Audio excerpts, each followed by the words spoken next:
Hello, my name is Detective Richard Spittler with the Austin Police Department Homicide Unit.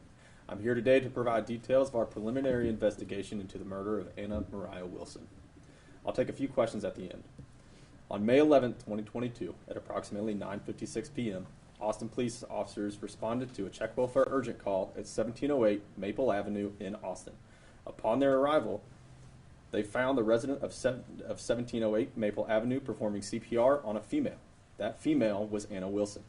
Despite the life-saving efforts, Anna Wilson was pronounced deceased at 10:10 p.m. The preliminary investigation revealed that Anna Wilson, a cyclist, was visiting Austin and staying with her friend on her way to the Dallas area for a race. Our investigation shows that before her death, Wilson was in the company of Colin Strickland. The preliminary investigation revealed that Colin dropped Wilson off at 1708 Maple Avenue at approximately 8:36 p.m. Investigators obtained ring camera video from the neighborhood that captured a vehicle at 1708 Maple Avenue within 2 minutes of the time Colin dropped off Wilson. It was later discovered that vehicle was registered to Colin's girlfriend, Caitlin Armstrong. The Austin Police Department's TAC Intel unit located Colin at his residence, and he agreed to an interview. The Austin Police Department is aware that the ring camera video was released. The Austin Police Department did not release that video and will not release any footage to protect the investigation's integrity. Members of the TAC Intel unit located Armstrong, and she was arrested for a misdemeanor warrant issued out of Travis County. Armstrong was transported to the main police station and interviewed. Armstrong was questioned about her vehicle being in the area as pictured on the ring camera. However, she would not confirm or deny being in the area of the murder and quickly terminated the interview. Armstrong was mistakenly released from custody on the misdemeanor warrant because her date of birth in our report management system did not match the date of birth on the warrant.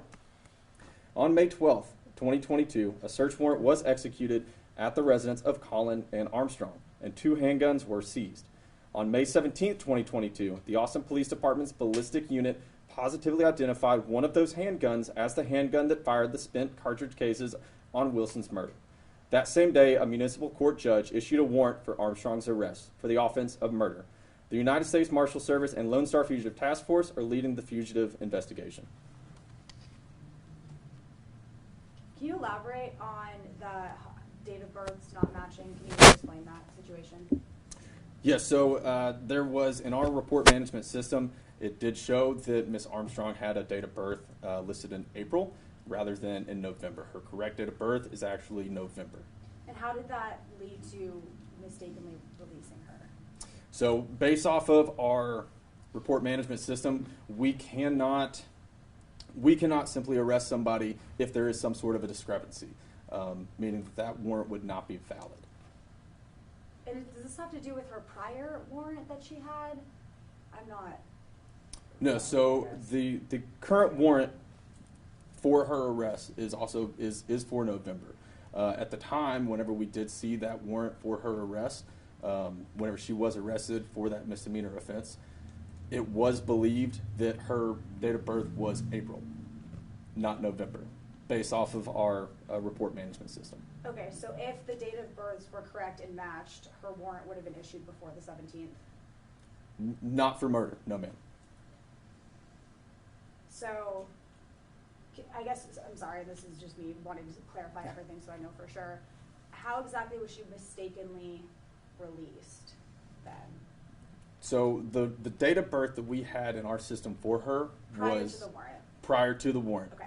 So for the misdemeanor warrant that we had originally arrested her on, we believe that her date of birth was in April, not November. The warrant listed November instead of April. Based off of the discrepancy, we would not have been able to arrest her. It was later discovered that our report management system was actually incorrect, and her correct date of birth is in November. And what was that misdemeanor warrant exactly? I'm not sure. It was issued out of Travis County, though. That was for something previous, though, not related to Yes, ma'am. this. Okay, just one. Sure.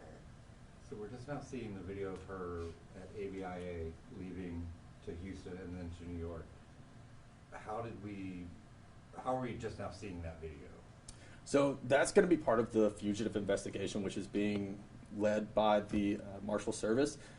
I won't be able to answer any of the questions in regards to the actual fugitive investigation. You'll have to direct all those questions to the U.S. Marshals.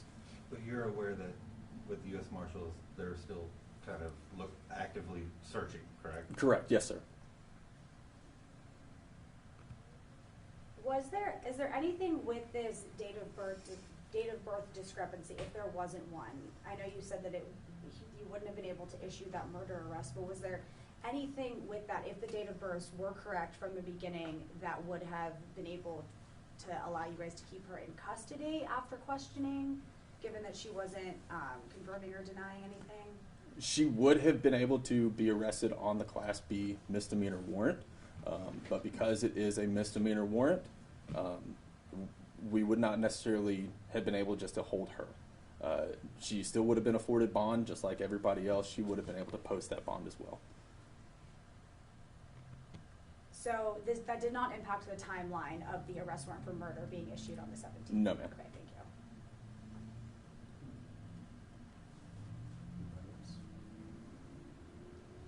Okay. Thank you. Thank you so much. Yes, ma'am.